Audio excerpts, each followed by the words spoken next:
All right. Hey, this is John. Hope you can hear me okay. If you can, just say yes in the chat. Welcome to Wednesday, February 22nd. And this is Wake Up or Else. We are a Christian fellowship for the truther community. I'm going to be talking to you about flat earth today. And unfortunately, Mike had an emergency and was not able to make it. He may chime in later, but I'm going to just share some information with you that I believe is very specific. These topics can be quite controversial.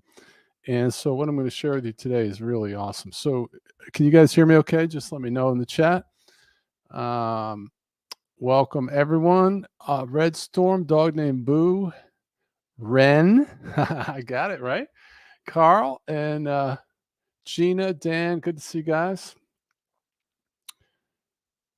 Excellent, excellent. So just make sure. Yes, thank you. Okay, great.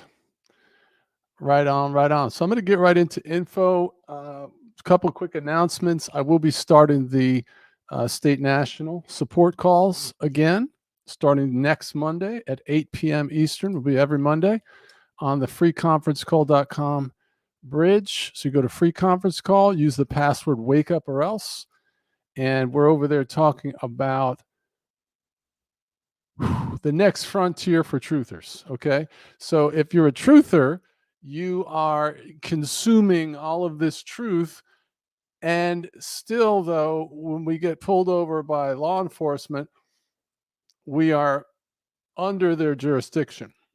Whereas a state national with an updated passport is not, because the passport will have come up on their screen: do not question, do not detain, limited diplomatic immunity. So I've now heard 5 different people that have been pulled over for a variety of things, either speeding, going through a red light, and they gave them the passport, and law enforcement came back, and all they said every time was, have a nice day. Additionally, there are numerous benefits, if that's a word, that you will want to find out about, including that thing that happens around April 15th and being impervious from policies, codes, and statutes which apply to employees of the corporation. In fact, a lot of folks were reaching out earlier, and I wasn't ready, but excuse me, I went ahead and set up a done for you service, because there were some folks that were like, I really want to do this, but I am so busy. Can you do it for me?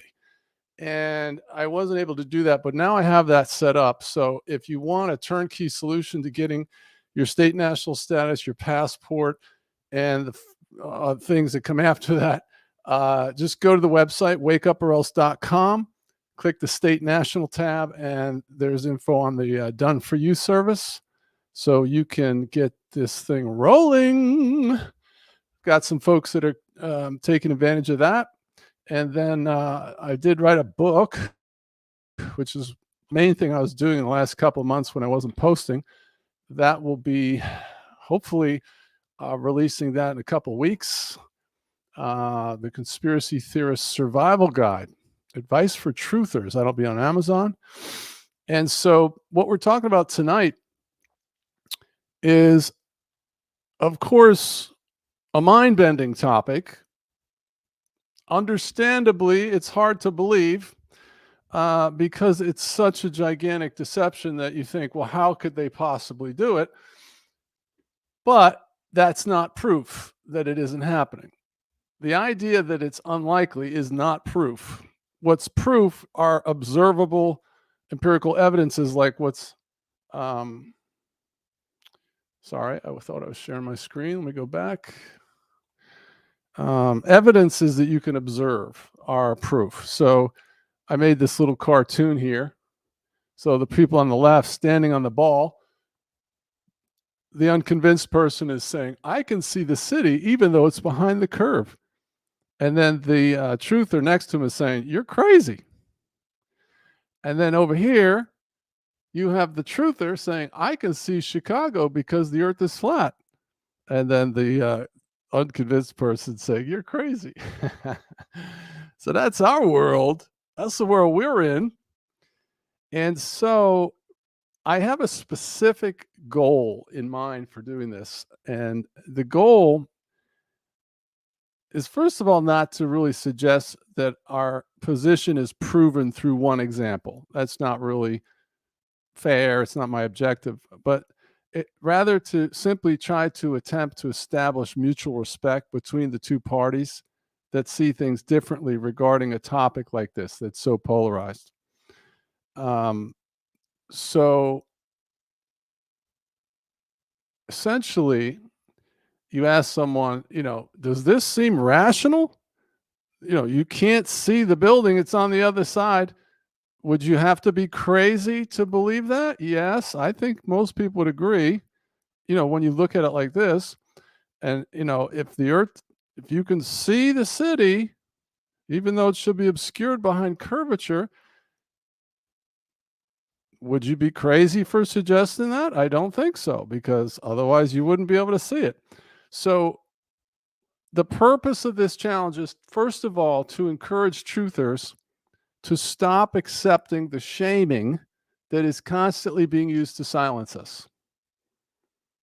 It's everywhere. Okay? And this flat earth challenge is going to give truthers a effective response, essentially. So anytime someone invokes any shaming terminology like conspiracy theory, crazy, kook, fringe, silent science denier, anti-science, unfounded, unproven theories, wild speculation, trafficking in the dark corners of the internet, any of those terms are invoked in your presence, that is an insult. That is them shaming you into silence. And if you're talking about supernatural Bible changes or the Mandela effect, it's a very difficult topic to convince anybody of, because it's really to me, it's the most bizarre conspiracy theory, the most unbelievable one in a sense. So what I'm suggesting is that we try to use something that's much more objective, like a verifiable observation about the flat earth, because all of these topics to the unconvinced are all fall into the same basket of a conspiracy theory. Whether you're talking about, reptilian shapeshifters, you're talking about underground bases, chemtrails, flat earth, fake moon landing, Mandela effect, they're all the same to the unconvinced. It's fringe kook stuff. All right, so the Mandela effect is very subjective. And so in order to try to have a concise, kind of an emphatic response to shaming, I'm suggesting we use this one example that I'm going to go through tonight to respond to this. Okay? And this is based on a goal to try to begin to activate people in being a truther. So moving from being consumers to activists, so that we're not just taking in information, we're beginning to do what we had last week, which was a subscriber reached out to a pastor who was retired and interacted with him, and then shared with me that he was actually saw the changes, and then we got him on here, and that was a blessing for a lot of people. So I want to encourage everybody to start to take steps towards action, and one of them is that when you are being shamed, I know that I did this for a long time. I was allowing that to just wash over me based on a false sense of, trying to get along. Okay. And also not really understanding what was happening. Okay. So Matthew 5, Jesus says, don't call your brother Raka, which is empty head, because you'll be in danger of the council, and don't call your brother a fool, or you'll be in danger in hellfire. Jesus Christ of Nazareth said, don't call somebody a fool, it can send you to hell. That is the basis of the Flat Earth Challenge. That you are being called a fool every time they invoke that conspiracy theorist term. Don't call your brother a conspiracy theorist. It'll send you to hell. I'm serious. That's what it means. I looked at the commentary of what those terms mean. It's the same. Okay? It's the same sentiment. So based on that, we should not be allowing it to go by without response, which is what I was doing. They would, you know, you could be sitting in a room watching TV and somebody would invoke it on the TV. And you're in the room with a bunch of unconvinced, and now they're bringing up this term, and you're sitting there like, oh, you're just, no, no, it is time for truthers to stand up and be recognized and to stop allowing people to call us empty heads and fools. Okay, so the response that I'm suggesting is the moment you hear that term invoked, and it could be very low level. Oh, I don't really go into conspiracy theories much. Hey, with all due respect, I might be mistaken, but I'm not crazy. But since you feel comfortable suggesting that what I believe is crazy, let me ask you this question. If you think the earth is round, how is it possible to see the Chicago skyline from 40 miles away? At that distance, the buildings should be almost completely obscured behind the curvature. Now, that's not super confrontational or adversarial, but it is direct. And it is putting people on notice that I am not going to be disrespected and I'm not going to be run over and intimidated. Just hold up your finger and say, listen, I might be mistaken, but I am not crazy. And they'll tell you, oh, I don't think you're crazy. Just what you believe is crazy. No, well, that means the same thing. Okay. If you're angry, if you're acting angry, it's because you're angry, right? If you believe crazy things, they're insinuating it's because you're crazy. All right. So we're going to look at the objections around this one example. And we're going to address all 6 of them. And then I'm going to create like a short version of tonight. It'll be about 7 to 10 minutes long, and I'll post it on the channel. And so moving forward, if you want to step into the fray and you're talking this up and people are trying to shame you, you just hold up your finger and say, excuse me, I may be mistaken, but I'm not crazy. Since you're comfortable suggesting I might be crazy or what I believe is crazy, let me ask you a question. Boom. And you got it on your phone. Let me send you this challenge. Check this out and tell me if you got the answer. Okay, first thing, optical illusion caused by atmosphere bending light rays. That's the first most prominent reason why we're told we can see the city of Chicago skyline from the opposite shore of Lake Michigan. It's about 50 miles away. All right, the second main reason is because we're told our math is wrong. The third reason we're told is because, don't forget to share your screen, John. We're told that our math is wrong, or we haven't established the height of the observer and the object to sea level and to each other. If you actually prevail with the unconvinced, they will take a fallback position and they will have to admit, okay, it's flat there, but the world is still round. So in other words, it's so big that you can have flat areas that are like 50 miles, but generally it all rounds out in the end. Okay. And then number 5, the building that you're using as your example is not the Willis Tower. And then, of course, if all of those fail, they go to the tried and true response that you're nuts. Okay. So the challenge is very simple. Either provide a rational, scientifically based answer as to why, if the earth is round, are you still able to see approximately 75% of the Willis Tower from 40 miles away, which is our example, or have enough maturity and humility to offer some sort of statement like this. Well, no, after looking at that, I got to be honest, I don't have an explanation. That's all I'm asking for. Or, I don't believe what you believe, John, but I can understand why you might believe it. I'll take that. Or, I'm sorry for suggesting you that I believed you're crazy. Would you forgive me? That would be nice. That would be like a level 1 diagnostic on Star Trek. You know, when Picard would be told something crazy, and then instead of ridicule him, he'd run a level 1 diagnostic. How about one of those? Try to figure out what was going on. All right, now, this is the most important piece of this whole thing. Because when the unconvinced are confronted with a question about a conspiracy theory that they can't answer, what will all inevitably happen is that they will go to, well, what about this?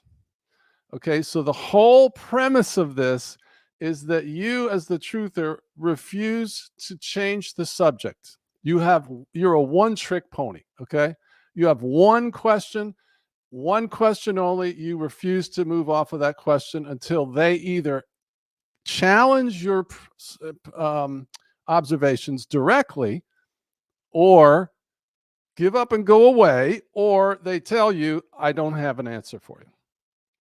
And that is not easy to do, because they're going to try to do exactly that. You'll see when you do it. Follow this question to the end and either answer it logically or admit you don't know. That's the challenge. So do not change the subject. Do not call the flat earther names. Don't stonewall or ignore. If you are so confident in your position that you're comfortable calling other people crazy, then you should certainly be willing and easily able to defend your position against one simple, well-researched question. Right? If you are so confident and comfortable calling me crazy, that must mean that you're very secure and confident in your position that the earth is a spinning ball.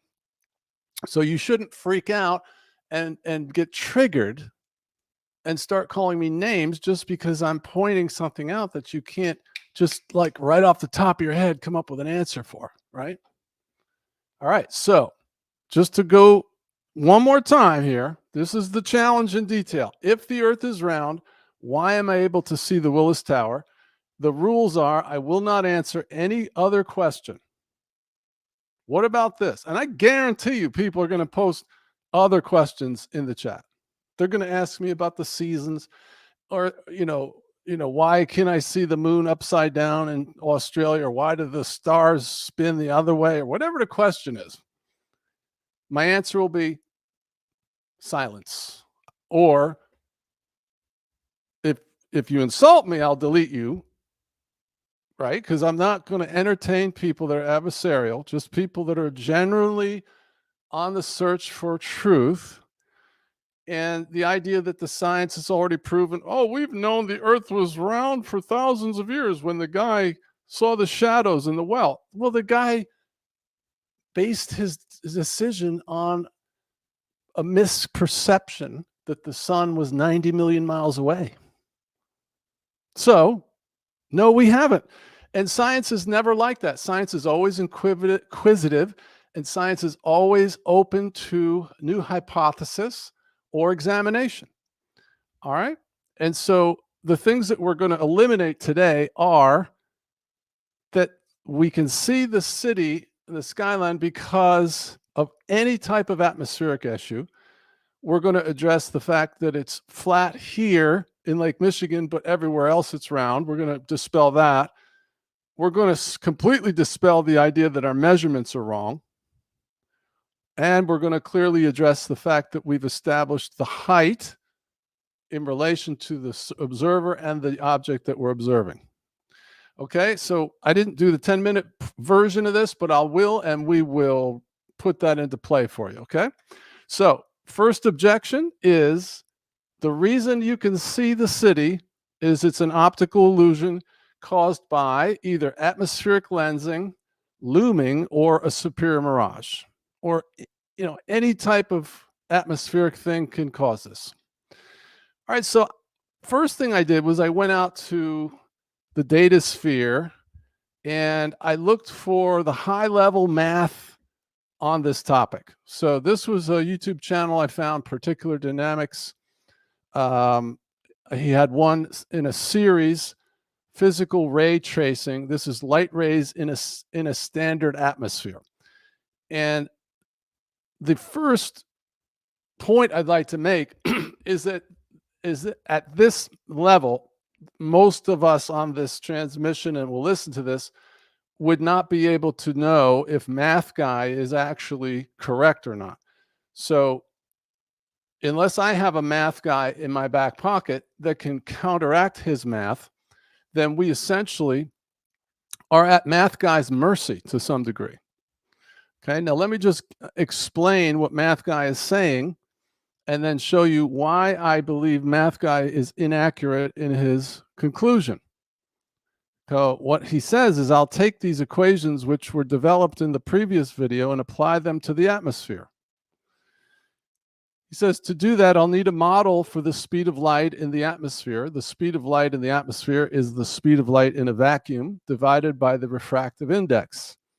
And the refractive index can be found by using a model known as CIDDOR.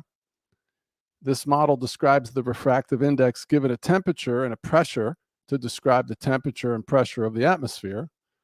That, of course, depends on the weather, the time of day, and so on. But I can use an approximation, which is the international standard atmosphere. So basically, the point I'm trying to make is, none of us can understand this. I admit that, okay? But what this person is trying to tell us is that if the temperature increases by 0.13 degrees C per meter of height, the light bends about the same rate as the Earth's surface. So I only showing a couple of interactions here, but I went back and forth with this guy about 7 or 8 times.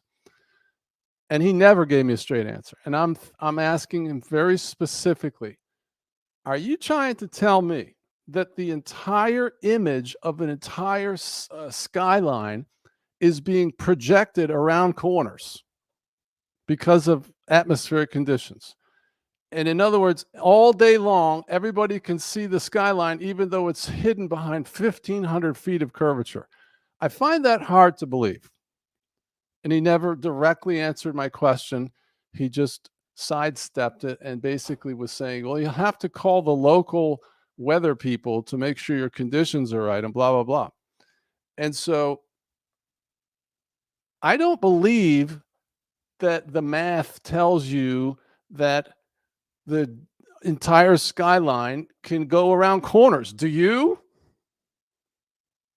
Could you see around corners because the light is bending, the atmosphere is bending the light? Well, Nikola Tesla agrees with us. He said today's scientists have substituted mathematics for experiments, and they wander off through equation after equation and eventually build a structure which has no relation to reality. So what I'm going to do is I'm going to give you natural science proof, which is based on observation.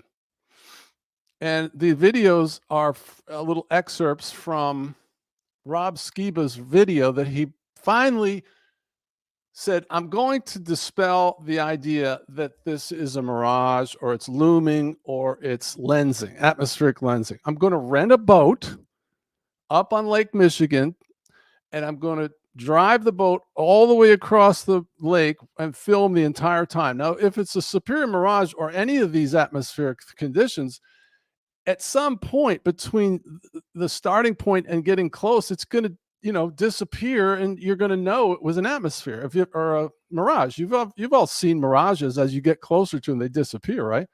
Well, long story short, it never happened. His project proved through observation that math guy was not correct, and all of this experts who are trying to convince you that the reason you can see the entire skyline pretty much all the time is because it's bending around the corner. It's going over 1,500 feet of curvature and arriving at your eyes because the light is bending. Okay, so let me just stop sharing, and I'm going to go to video file, and I did test this, so this should work. All right, so this first video, hold on. I create a little file. Okay, so this is just them in the boat making some comments that it's not a mirage. So listen to this. Typing, seen Chicago from 40 miles away, now halfway, it's not a mirage. Right on. It's not a mirage. It's not a mirage. Okay, it's not a mirage. Let's try another one.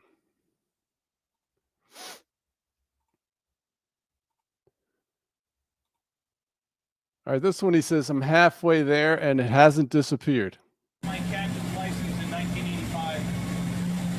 Wow.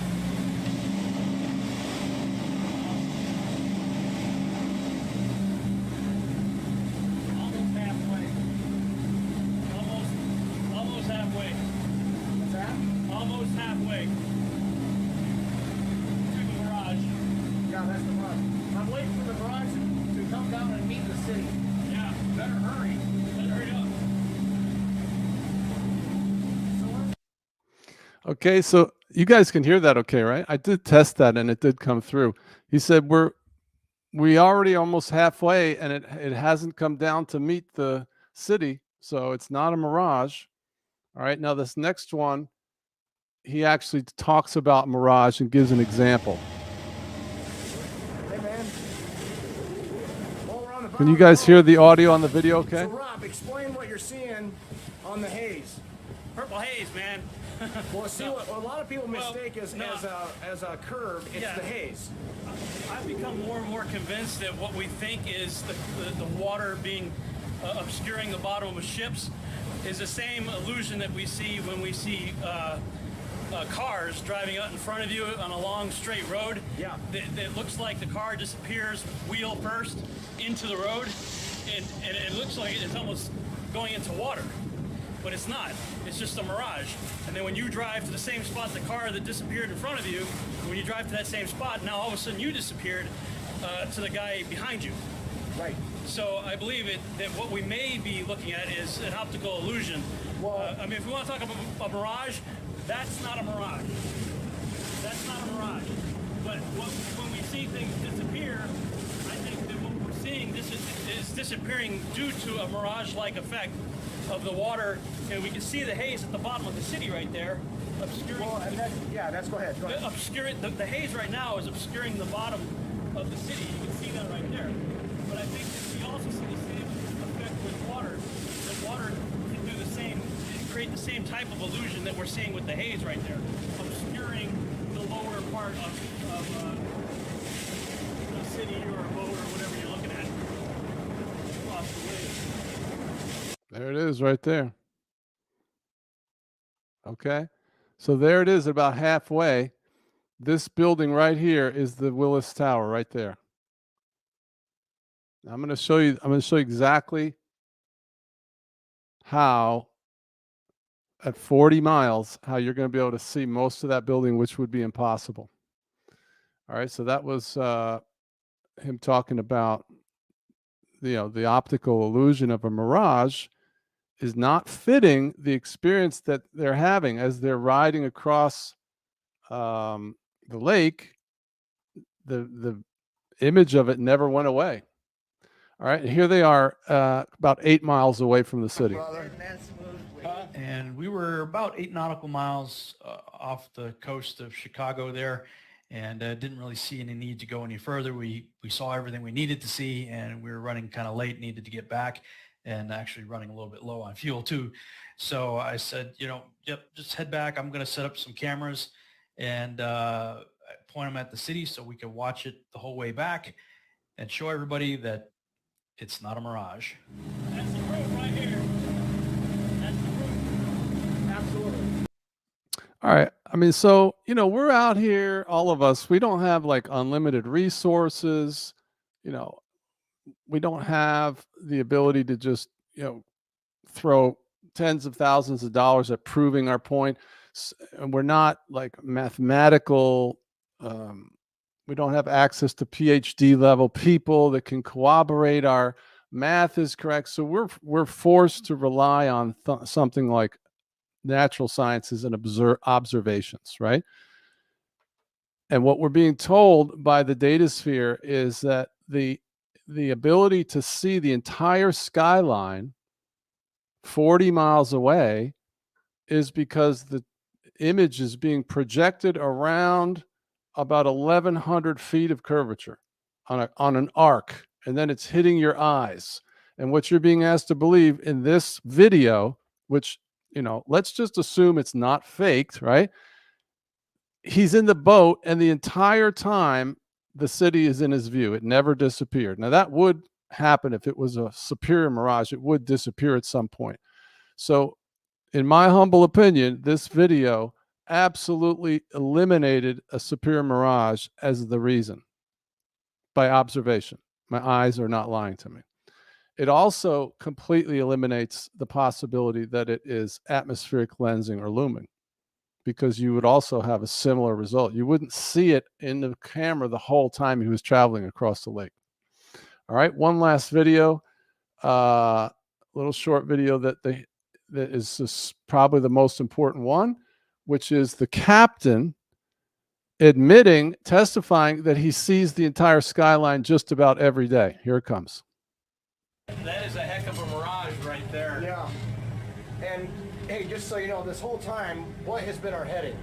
Our heading has been 280 degrees, which is just 10 degrees off of due west.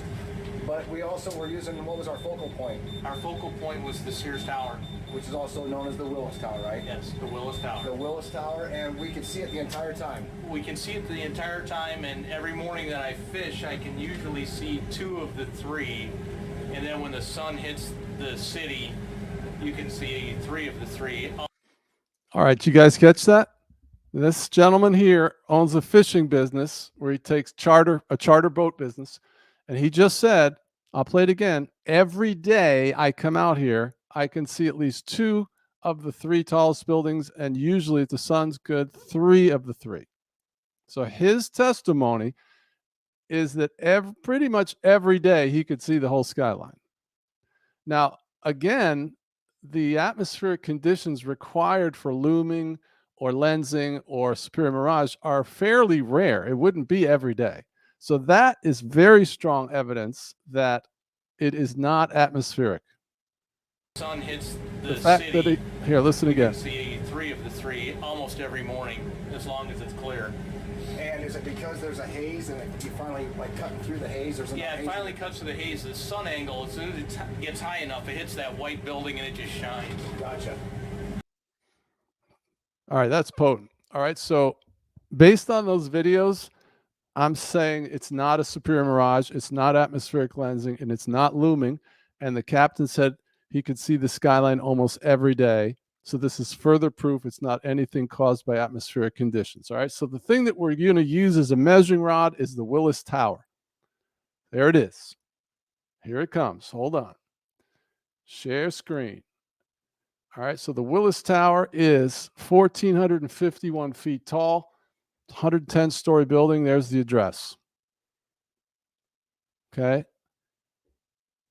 Here is the Willis Tower on the Chicago skyline. It's over here on the left. It's the black building. And then you can see these 3 buildings here, 1, 2, 3. And then there's a little low space here. And then there's some higher buildings here. We're going to use that as a reference. Okay. Willis Tower, 1, 2, 3, low point, and then bigger buildings. Okay. Now, this is the snapshot that they took of the Willis building. Willis building, this is just 8 miles away, so it's very clear, okay? Willis building, 1, 2, 3, low point, and then the bigger buildings, okay? Willis building, 1, 2, 3, low point, bigger buildings, okay?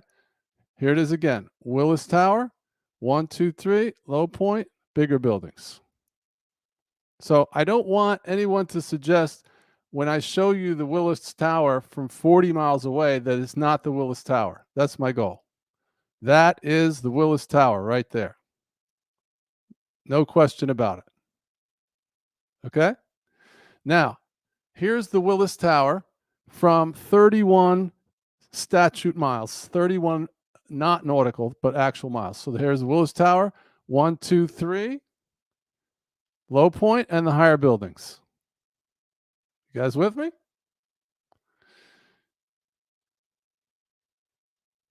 So these are still pictures that he took as he was coming across the lake. This is from 38 miles away. Here's the building here, low point, and the big buildings. Okay? We're looking at this, 1, 2, 3, low point, big buildings. Here's the Willis Tower, low point, big buildings, right there. Okay, here is 40 miles away. This is the one we're going to use for our test. Here's the Willis Tower, 1, 2, 3, low point, and the big buildings. You guys with me? There it is right there. There's the Willis Tower from 40 miles away. Now, just to confirm, here it is lined up with the clear picture of the skyline. So here's the Willis Tower. Here's the Willis Tower. Here's the 3 buildings. Here's the 3 buildings. Here's the low point. Here's the big buildings. Okay, now, I made this little graph of the building so we have some idea of how high up you are at 25%, 50%, 75%, and all the way at the top. This is a blown up picture here of the Willis Tower from 40 miles away. And what I'm going to do is I'm going to match these to scale. So this is right next to that. And then we're going to do the calculation on how much curvature there should be at 40 miles away.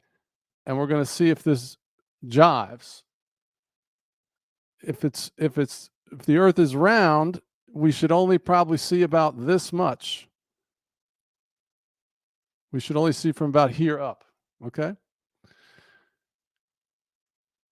So here it is. Here is the measurements, which I'll show you in a second, that we should only see from about here up based on the calculation I'll show you in a second. It's about 850 feet of curvature.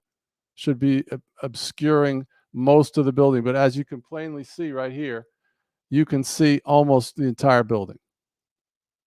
Now, the reason that this picture is so compelling is because I know exactly what the elevations are of the observer and the object we're observing. So we know that the calculation is accurate.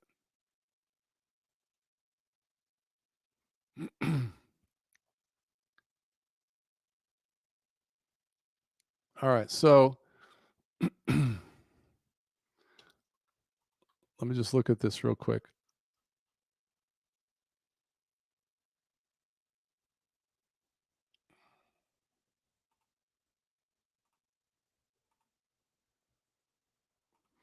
All right, so the first objection, if I can call it that, slideshow from current slide, is that our math is wrong.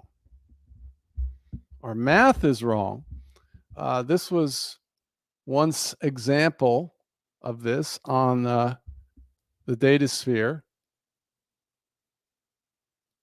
Why can you see the Chicago skyline from the opposite shore? They're saying, well, first of all, your math is incorrect. Don't worry about people who tell you it's not. But your math doesn't tell you what you think it does. What the math tells you is that if you're lying at the edge of the lake, 59 miles away from Chicago, with your eye level with the surface of the water, which would mean that your face would need to literally be submerged, half submerged, then the shortest object you would see at the other side of the lake would need to be 2,300 feet. The level of the lake. That's entirely true. What this statement is saying is that they're agreeing with the curvature measurements that we're providing. Okay, let me show you.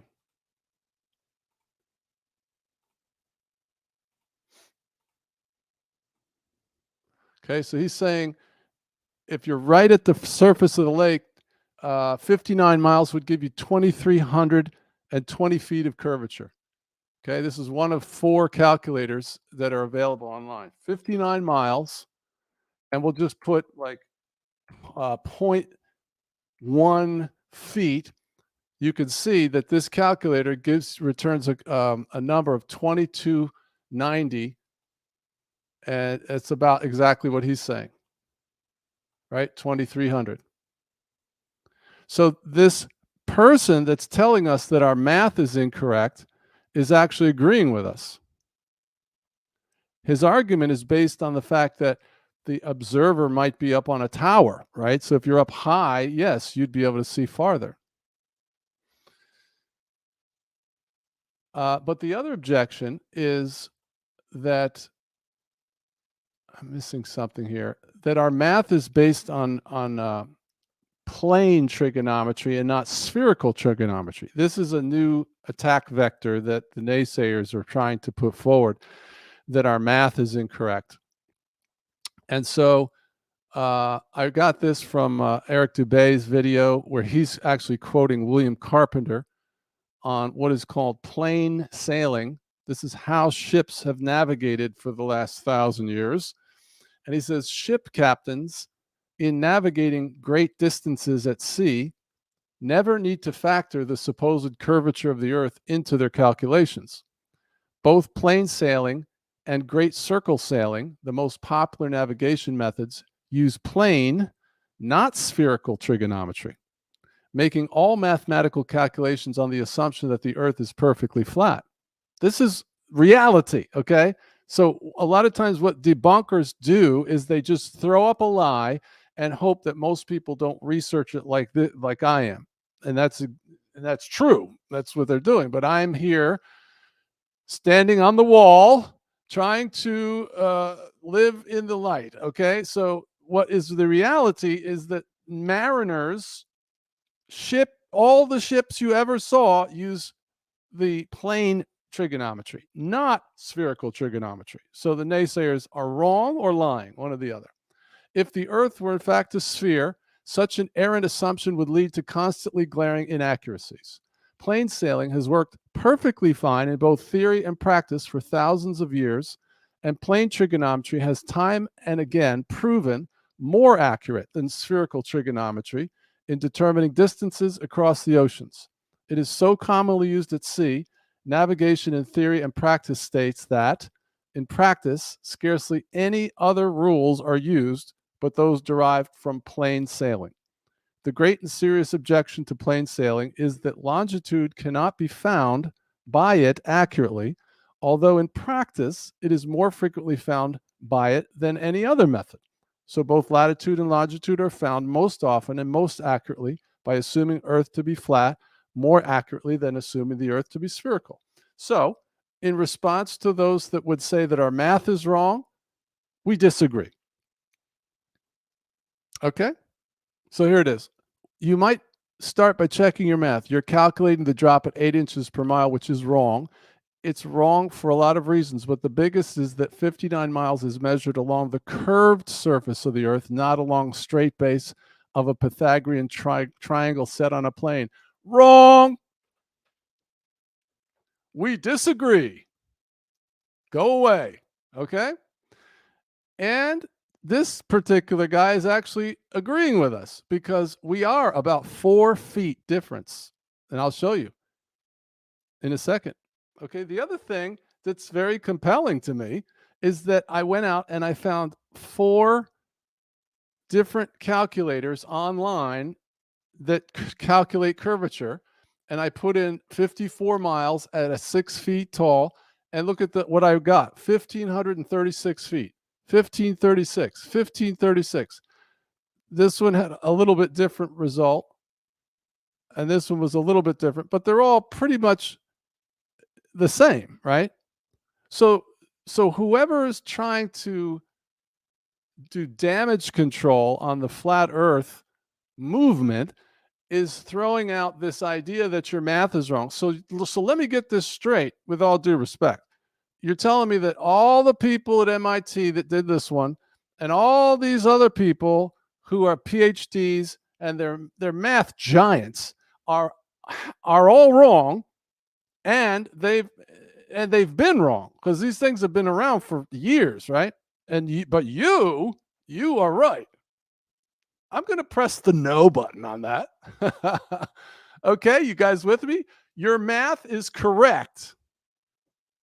And remember, the guy's agreeing with us here. He says it here. Right here, he's telling us your math is correct. We got the same number he did, just based on how high up you are from the object. Okay, so here's how high up we are. How high above sea level is Lake Michigan? It's 579 feet above sea level. So that means when Rob Skiba's in the boat, his boat is at 579 feet above sea level. This is a typo there. I'm sorry. All right. Then the Willis Tower is right here, 593 feet above sea level. So what that means is Willis Tower is 593, Lake Michigan 579. That's a difference of 14 feet. So now Rob is standing on the boat. He's 6 feet tall. The boat's probably brings him up another 3 or 4 feet. So I said 10 feet. So you have a difference of only 4 feet. Boom! This is gigantic right here. I couldn't do this for real because of this until I went back to his video and realized I could use his video to establish this quantity right here. Because without this, it's not really an accurate projection. Okay, so based on that, let's bring in the calculator and we'll do the math live. Oh, before I do, I got to show you one thing here. Let's see. Oh, I got to go back. I'm sorry. I got to go back here to this. Okay. So 40 miles away is our distance. Okay. And there's my object right there, the Willis Tower. So I'm 579 feet above sea level. He's whatever, 590. But with my height, it's about a difference of 4 feet between the observer and the object at 40 miles away.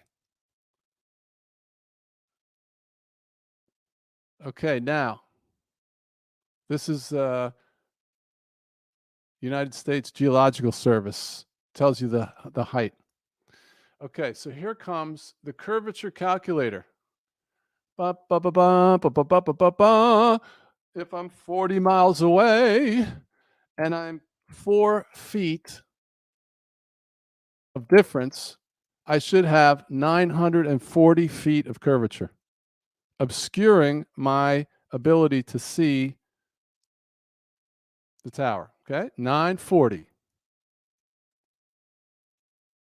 Oh yeah, actually I did that wrong. I'm sorry. The example I'm going to use is 42.3 miles away. Okay, so it's about 1,000 feet. Let's call it 1,000 feet just to make it a round number.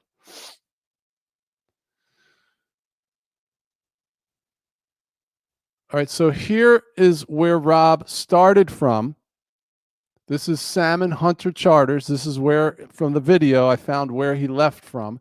And I looked at the elevation right at that place, and it's 624. So 579 is correct. The elevation of the lake itself is a little lower than the land. And here's an image of the boat captain's GPS system. And here's Chicago here and where they are. And this tells you exactly how far it is from where you are to the point that he put in the computer, the Willis Tower. So now we know by computer that the distance is correct of 40 miles. We know the height of the observer and the object. And so we can then come back here and we can now make a very strong position. Okay. There should be about 1,000 feet of curvature. Let me just make sure I got that right. It's 40 miles away. I'm going to make sure I don't make an error here. Hold on. All right. I'm going to bring this back. We're going to change this to 40 miles. I'm just trying to find the truth. Okay. I don't know everything. I could be wrong, but 940 feet of curvature. Okay. So that means 940 is going to be right about here. Just below 1,000, right? Well, if that's the case, I should only see this top part of the building, right? But here it is, right here. You can see all the way down to here. Okay, here it is at scale. So here's the Willis Tower and the image from his journey side by side at the same level. And this is right, this is even low. It's about 900, 850 feet up this building. And as you can see, all of this should be obscured. This is the Holy Grail right here. This is the Mother Lode. I did all of that to say this right here. You guys see that? You should only be able to see the very top of the building, okay? And it's not atmospheric. It's not because the heights are different. There's a difference of about 4 feet. Our math is correct. And so, based on all those things, you should not be able to see what you're seeing. Do you know how long I've wanted to be able to get to this point right at this moment? Right at this moment. Do you understand that this is, I think it's irrefutable. We'll see. We'll see if anybody can come up with a response. They would have to debunk atmosphere. It is atmosphere, John. Okay, how? Well, Rob Skiba's lying. It's a fake video. Okay, go away. I don't believe you. Well, your math is wrong. I've totally addressed your math is wrong. My math is correct, and the math is wrong guy agreed with my math. So now the only thing you have left, you poor soul, you poor thing, your whole worldview is crumbling because you don't want this to be true. Okay, so the only thing you have left now is a fallback position. You could say, what difference does it make? I still have to go to work, but that's worse. What will typically come out of someone's mouth at this point is, well, it could be flat there, but the earth is still round. Right? So it's so big, John, that you can have flat spaces like this, and it doesn't mean the earth is flat. It just means that there's flat areas.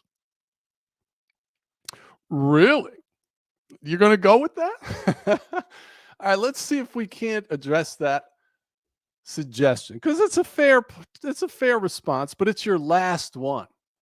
And let's be honest, it's sort of an admission that we're correct, right? Let's just pull the mind control out into the open and shoot it, right? What you're saying, Mr. or Mrs. Round Earth believer, if you tell me, well, it's flat here, you're agreeing with our analysis of what our eyes are telling us. Can we just pause a moment and just have a moment of truth regarding this? Okay? Because if you can't debunk the atmosphere, you can't debunk the math, and you can't debunk the fact that my heights are correct, where the observer and the observed object, there's only a difference of 4 feet. You got nothing left. I can't think of another reason except the Mandela effect. You can see it because of the Mandela. I had somebody tell me that. I'm like, good answer, but no. All right. So now you're going to go to, well, it's flat there. Well, no, it's not, because it's flat everywhere. Because lighthouses would not work if the earth was round, because according to the datasphere, the magnifying lens projects an intense beam of light that is visible up to 28 miles away. Okay? And so I went into Google and I asked Google, what is the tallest lighthouse? And the answer was 435 feet. Okay, so let's bring Mr. Curvature back and let's put in, oh, let me share my screen. Whoops. One moment, please. Share screen. Oh, I'm having fun now. All right, let me go back here because I was showing you things. Okay, so lighthouses. There's the guy's scanner. Okay, so lighthouses mariners could see lighthouses from up to 30 miles away, and the tallest lighthouse, apparently, according to the data sphere, is about 430 feet.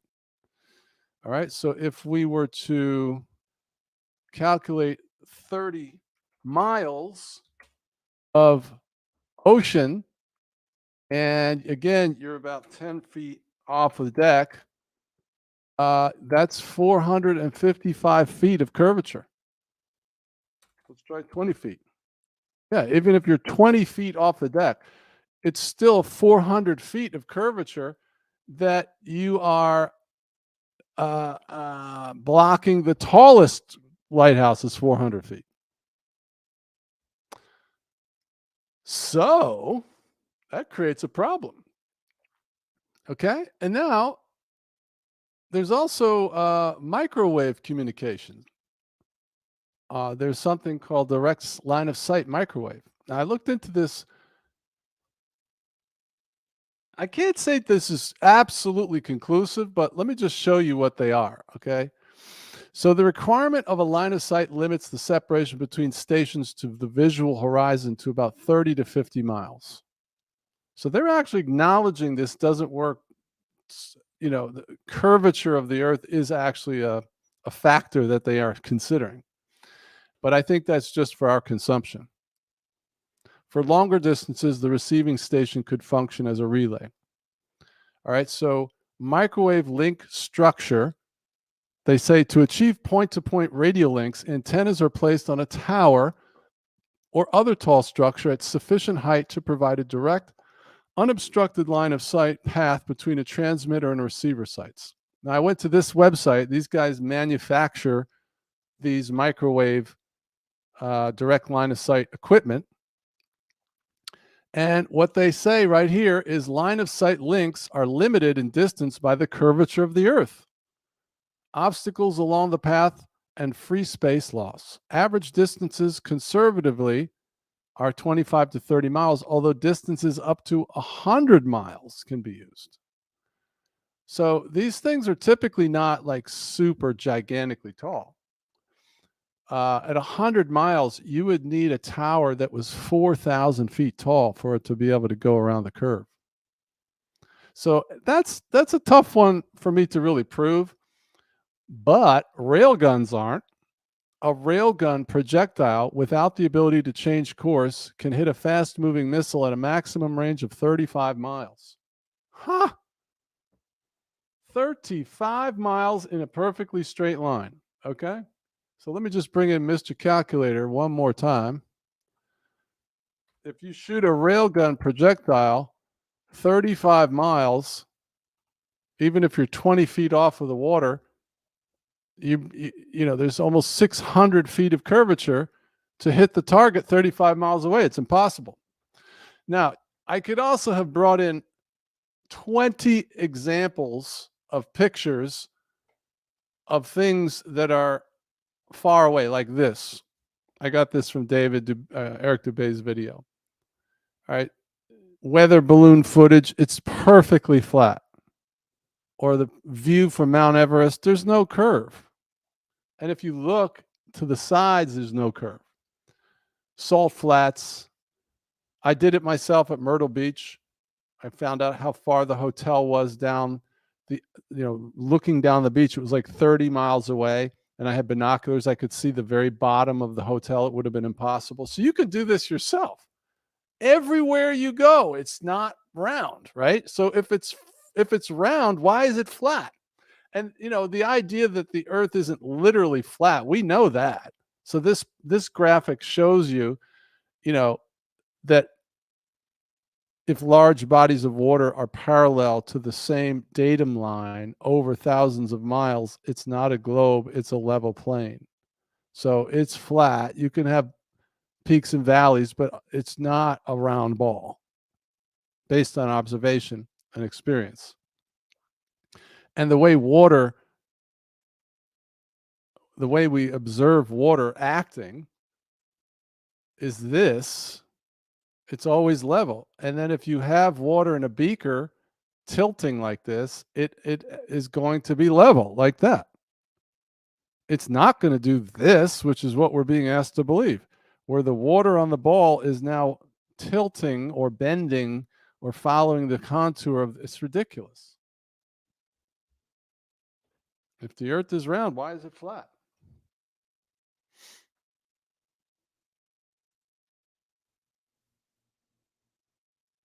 Okay, so this is the last thing I'm going to share on this, because this illustrates how the mind control is delivered to us, and how it's not true, and it just it presumes that people are not going to really engage their brain. They're just going to kind of read it and just accept it. So this is from flatearth.ws. So they're a flat earth debunking website. And so they say flat earthers like to use the visibility of a distant object to prove Earth's curvature doesn't exist. And so my response is, yes, we do, because it's easy to do. Anybody can do it.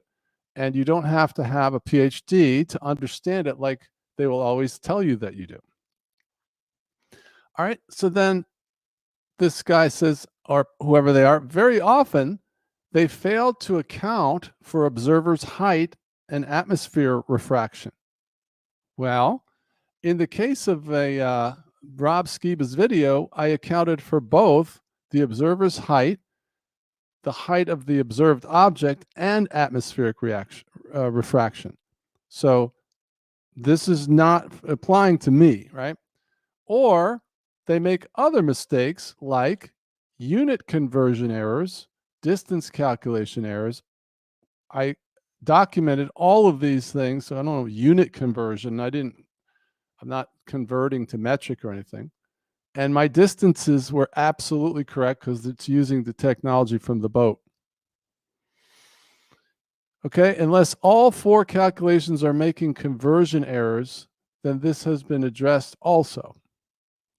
All right, so now this person says, once all are considered, now listen to this statement. This is mind control in action. Once all are considered for and mistakes are fixed, everything will be consistent with a spherical Earth. So my response is, whoa, wait a minute.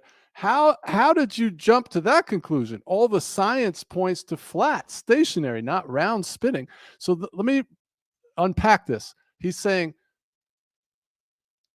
once everything I just mentioned is considered and the mistakes are fixed. Okay, so he's saying, what's his first accusation? That I failed to account for the observer's height. Well, I didn't make that mistake, nor did I make the mistake about atmospheric refraction. And I don't have any conversion errors or distance calculation errors. You with me? So I didn't make any mistakes. So now listen to what he's saying. Once all these are considered and the mistakes are fixed, like you mean like the way I did it, everything will be consistent with a spherical Earth. No, it won't. No, it will not. It'll be consistent with a flat Earth. That's why we can see it, because it's flat. But they want you to just accept that the information that we're using to come to our conclusion is an error, but it isn't. I just proved it. All the science points to flat. No, the statement is scientism. Scientism is premeditated lies put forward like it's established science. All right, so his statement is incorrect and completely unsupported by the empirical evidence. He's lying. The most common error, this is him talking, is not taking the observer's height into account. Well, I've done this, and I've also considered the possible difference in elevation above sea level, something the PhD guy left out. All right, now he goes on to say, they would only calculate drop from the horizontal plane. It doesn't matter if they are using engineering grade AutoCAD with 15-digit precision. The numbers will be incorrect if the geometry is wrong in the first place. Okay, this is an appeal to authority. Okay, so whenever you start dragging in really, like, what's the terminology I'm looking for? Like complex lingo. They're trying to start to insinuate, well, you don't have AutoCAD. You don't have all this things that you need to really understand this. So you just need to pack up and go away, right? Well, no, we don't. I can understand fine that Rob Skiba got in the boat and he dispelled the math guy saying that I can see around corners. No, you can't. Because if your math was correct, it would line up with reality. It doesn't. The second most common error is not accounting for atmospheric refraction. Atmospheric refraction will usually bend light to follow the curvature of the Earth to a point and causes objects to appear higher above the horizon than they physically are. Atmospheric refraction can reveal objects that are physically behind the horizon. If you say so. All right, I'm done. I've said enough. It's just, let me just say this. It should be pointed out the atmospheric refraction is not constant. It depends on weather condition. The amount of refraction can vary even in a single day. Well, thank you. We proved that because the captain said he could see the city every day practically. So then he says, once everything is accounted for and all the mistakes are corrected, everything will be consistent with a spherical Earth model every single time. That's what he's saying. Well, I accounted for everything, he said. All the mistakes are corrected and everything is consistent with a flat stationary Earth, just like the Bible says. All right. Now, I'm going to look at the chat. I want you guys to just tear it up. What am I forgetting? How would it be possible after what you just saw for it to be an atmospheric condition or for our math to be wrong? Those are the two main objections. How would it be possible? Okay, because I'm admitting I could be wrong. I could live on a spinning ball. Okay, but what my eyes are telling me, and what that evidence that I just put forward is telling me, is that at least Chicago is flat, right? Lake Michigan's flat. There's no curve. All right, so just see if you can come up with anything that I'm not thinking of, because then I'll put it into the video when I create the video. So I'll try to put all of that into like 10 minutes. It'll be just like boom, boom, boom, boom, boom. And that way you can take that and send it to people.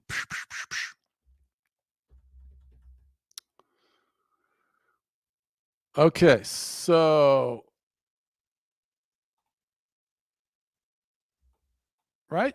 Let me ask you this. All right, in fact, let me do a poll. I haven't done one of these in a while. Let's see. How do I do this again? Engage with your audience. Start a poll. Okay, here's my question, audience. My question is, do you believe that I never spell atmosphere, atmosphere conditions, this is going to be interesting, allow you to see around 1,000 feet of curvature? Okay, because the math guy says you can. Do you believe that atmosphere conditions allow you to see the skyline? So the entire city is being projected all the way around 1,000 feet of curvature. Do you believe the atmospheric conditions allow you to see around the skyline of 1,000 feet of curvature?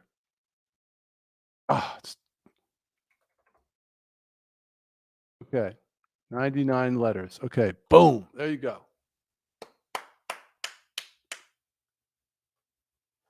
Okay, so if you don't believe that, your answer is no. If you don't believe that you can see the entire skyline just about every day from the opposite shore of Lake Michigan, the answer is no, because of atmosphere. If you think it's possible, then your answer is yes.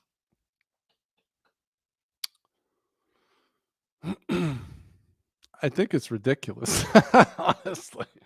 I don't think you can really take, you know, we'll see.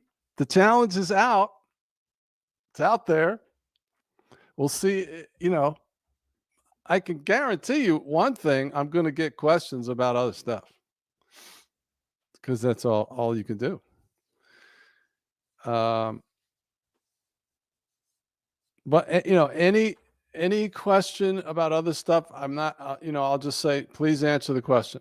But if you want to try to have an, intelligent discourse about the fact that what I just presented is an error for this reason, I'll be glad to respond to that because I want the truth. And like I'm saying, I could be wrong. I could absolutely be wrong. And everything I'm looking at it the wrong way. I won't consider the idea that Rob Skiba's video is a forgery. I mean, I think that's pretty ridiculous. And like I said, we have limitations as truthers. I mean, at a certain point, you've got to sort of trust some of the sources, that you're drawing your beliefs from, right? We have limited assets, limited resources. So what we try to do as truthers is we triangulate. We listen to 5 or 6 different people over a long period of time, and we see a track record of accuracy and honesty. And then you compare the 4 or 5 different people, and they're all saying the same thing. That tends to boost your, confidence that they're at, then you're forming your conclusion from that. And you're like, that's how we do it. I mean, that's, unless you have an uncle that's, high up in the power structure or some contact, which most of us don't have. You don't have any context. All you can do as a truther is triangulate. So that's what we're doing. We're using Rob Skiba's video, and then we're using, these observations, and we're saying this doesn't add up. Okay, I'm sorry you believe in NASA. I don't. I know the lunar. See, flat Earth was easy for me once I saw that NASA was lying about the moon landing. And if you can't see that they're lying about the moon landing, you are bewitched. I'm sorry. I mean, the lunar lander has Scotch tape on the bars going down. Please. It's so ridiculous that it's purposely ridiculous. They have to be doing it on purpose as part of the spell.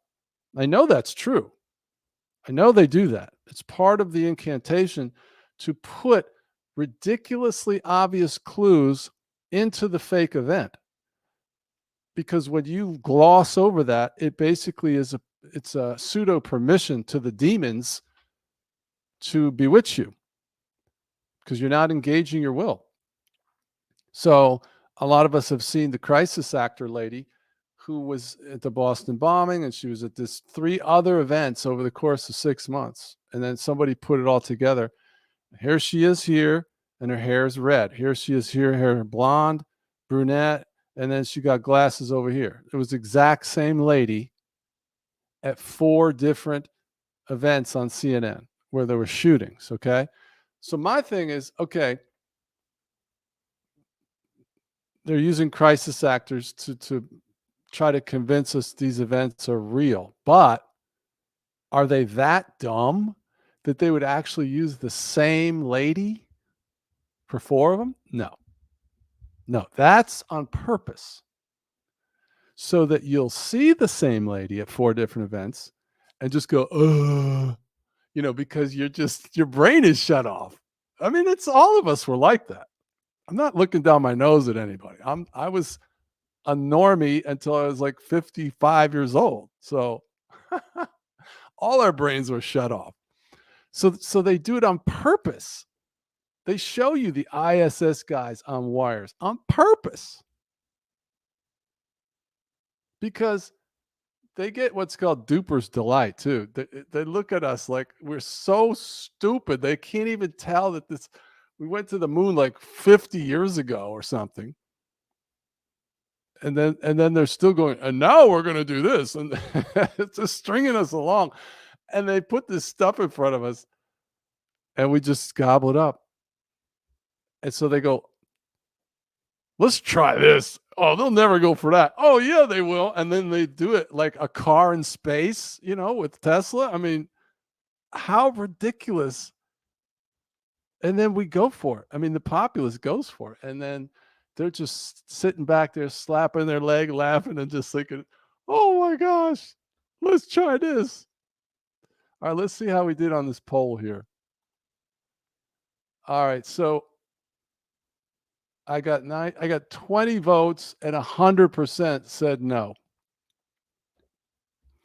So 100% are saying, I do not believe math guy with his fancy calculations are going to allow me to see the entire skyline projected over 1,000 feet of curvature all day long. I'm sorry. It's ridiculous.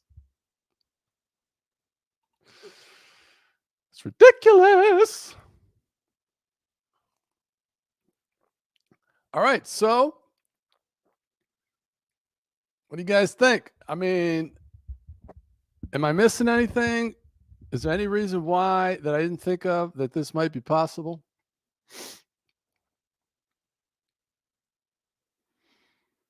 I don't think so.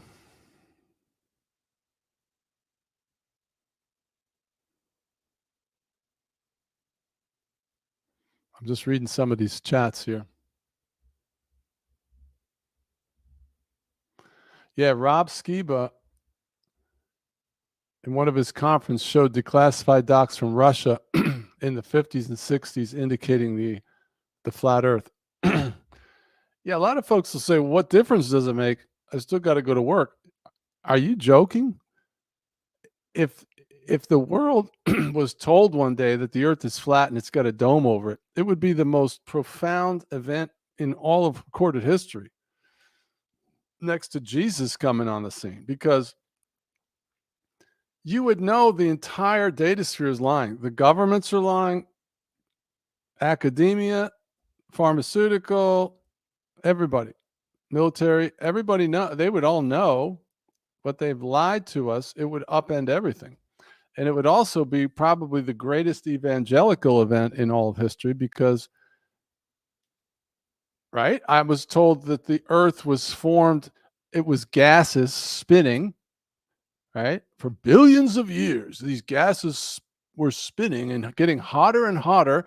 And then finally they congealed into solid, and then that's our earth, right? Well, that can happen naturally over billions of years. But if you wake up, you warn one morning and you find out that there's this flat earth and it's got a dome over it. Well, I mean, that can't be from spinning gases, right? That's got to have a maker. So the flat earth would be an absolute evangelistic atom bomb. I mean, like millions of people would give their hearts to God because there would be no doubt that there was a God. Not to mention that it creates a schism in the psyche when because all of our senses tell us it's not spinning, right? It's stationary. Our eyes tell us it's flat. The water is flat. Everywhere you go, it's flat. And yet all these people in lab coats are telling you it's round and it's spinning. And you're 5 and 10 years old and you're like, okay. That creates a schism in the psyche where you kind of shuts off your reason, and it's damaging. And are you okay being a victim? Like, are you okay being a severe mind control victim? Because I'm not. I mean, just out of principle.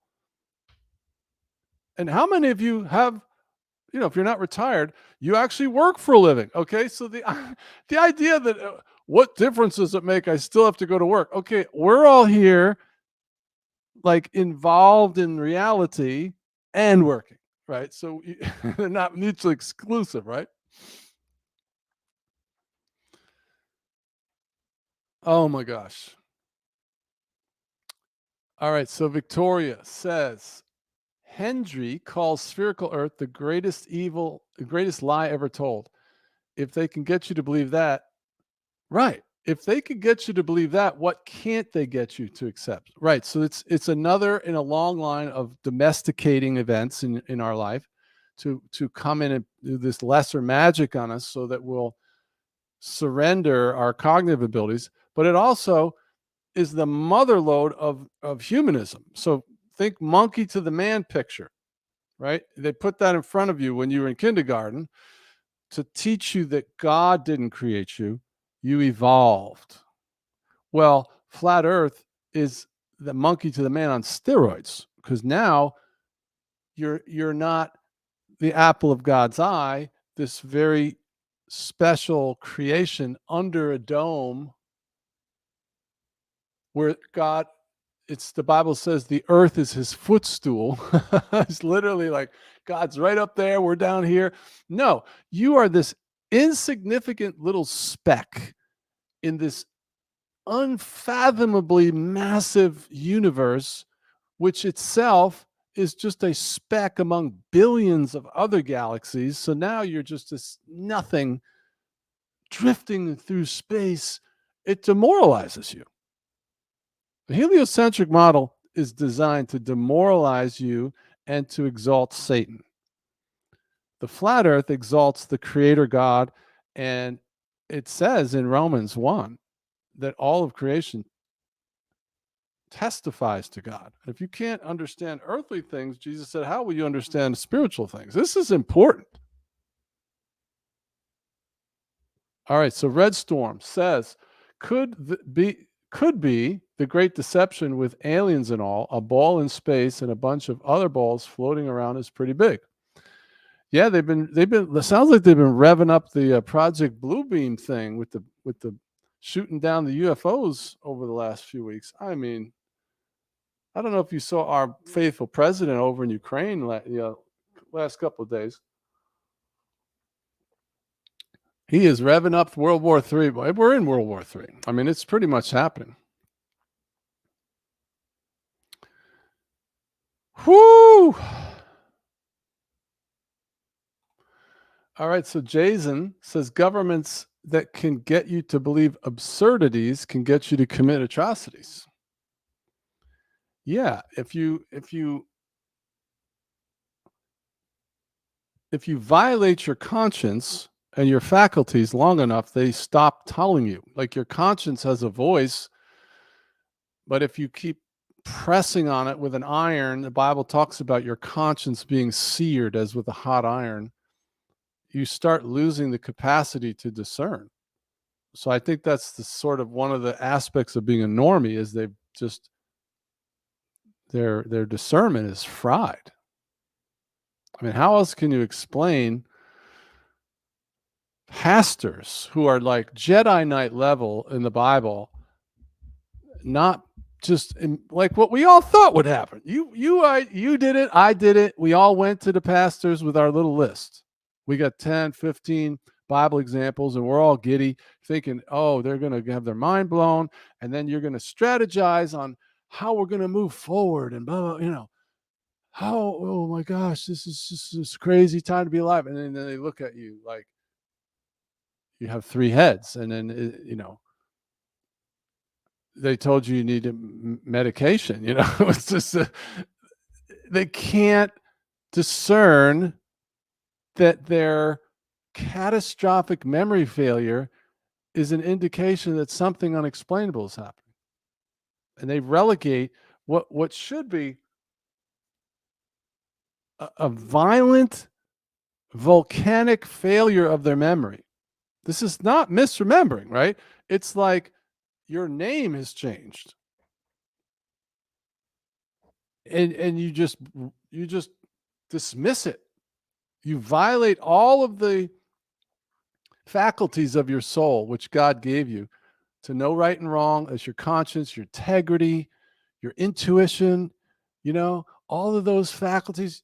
Yeah, just brush it aside. Just squash that, man. No way. No way am I going to suggest that the Bible's changing. Are you kidding me? Right. So PK Costello, they tell you you're a conspiracy theorist and a fool. Right. So that's what my book is all about. what it's like to be a conspiracy theorist. It's a lonely road. It's fraught with pain and sorrow. But would you have it any other way? I mean, really? Are you gonna really throw in your lot with those that are willfully ignorant just so you can have a happy life? You can't. You're ruined for that. You're Truman. You're Truman. You found that everybody in your town's an actor and there's lights up there and the whole thing's fake and you're like going to go back to your life? No, you can't go back. You could try to coexist with your loved ones. I tried that. I think for close to a year, at least, maybe close to 2 years. I know the last 12 months, I didn't say boo, nothing. Really 2 years. I was a model citizen. I know, if they brought up stuff that I knew differently, I wouldn't try to tell them. Didn't matter. The cat was out of the bag, baby. I was a kook, a CT kook. And so what do? If you're branded like that, you are disrespected, you're misunderstood, and you're now unwelcome is kind of a good word. So you have to coexist. You have to strike like terms of surrender with loved ones or friends or church families. And you then go into this mode of living a lie. You're living for them.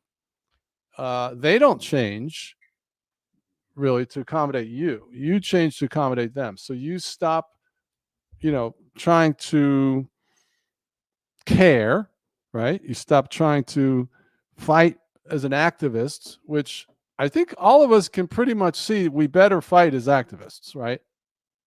We had better engage. This is why this American State National thing is so incredibly important, because it will probably, if we have an extended run down into full tribulation, it could be 5, 7, 10 years before we actually are completely run off, where the mark of the beast is actually released.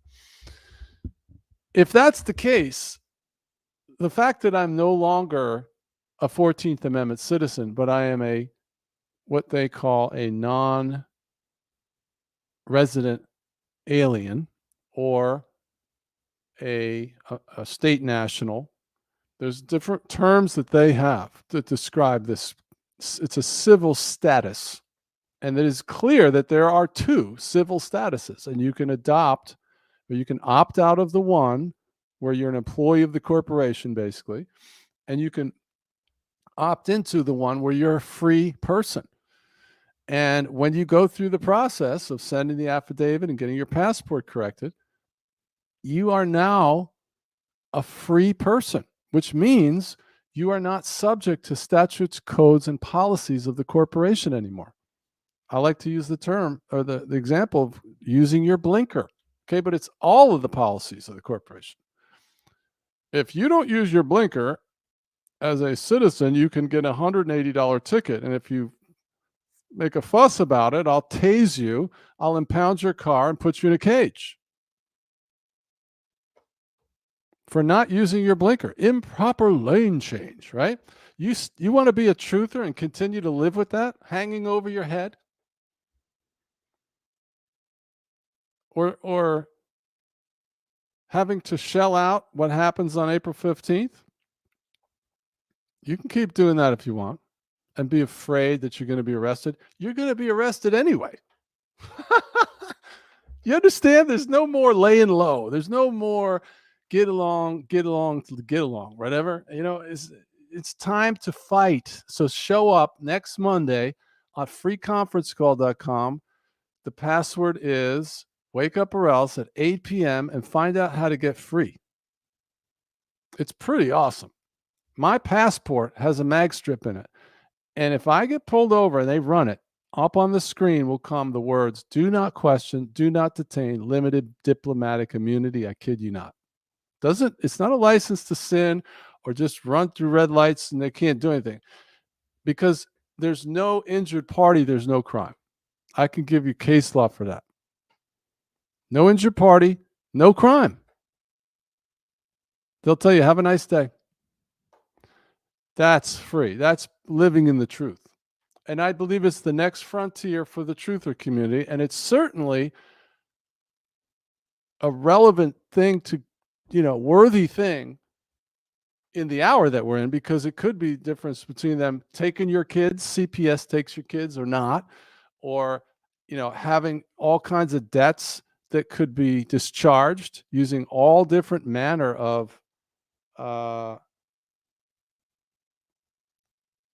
processes that are legal and they're legal and they're at your disposal, but you just don't know about it because you're brainwashed.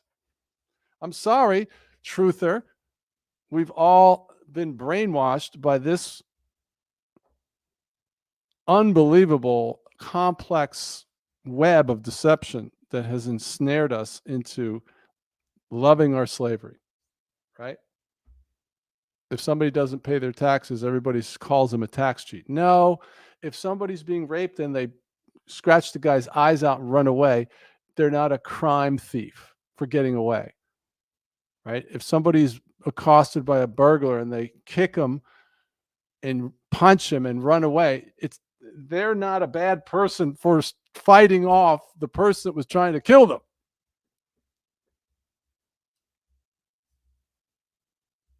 Okay? Monday at 8 p.m. on freeconferencecall.com. It's free. I'm there. I'm training. I'm showing you the way, and you can do it. And it's totally awesome. All right. So I think that's it. I'm going to look at this. 31 votes. Do you believe that atmospheric conditions allow you to see around the skyline 1,000 feet of curvature? 100% said no. Huh. We don't believe it. It's just scientism. All right. Well, for me, this is a short one, only an hour and a half. And so, unfortunately, we don't have Mike, but Mike will be back. We're going to do another one. And I'm going to bring Mike in because Mike is a commercial helicopter pilot. And I think Mike may have some insight into whether or not the Earth is a spinning ball or not as a commercial helicopter pilot. What do you think? I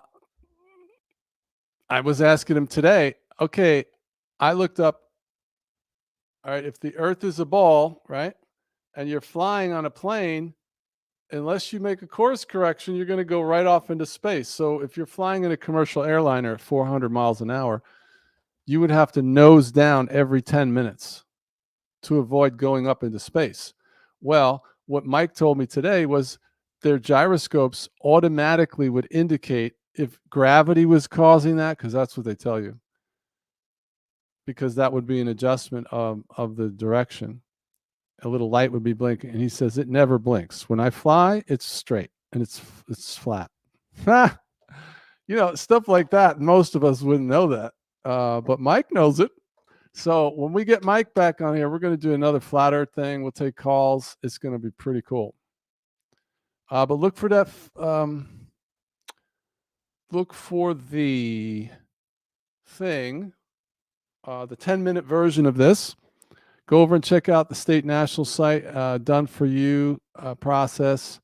Also, of course, the eugenics program is in full swing. So I do offer a life insurance that has no medical questions required. And here's my idea. If you're if you're post-trib, you want to buy your life insurance pre-trib. Get it? I love that. Or look for us in March. I'm going to have Ernie on here. We're going to have an awesome transmission with Ernie. And I'm going to start doing a thing for call-ins for naysayers. I'm going to do that with Mike and Brian Stavely. And then what was the other thing we're going to do? I can't remember. All right. You guys have a great night. Thanks for joining me. It was great to be here and see everybody. God bless. And we'll see you soon. All right. Take it easy.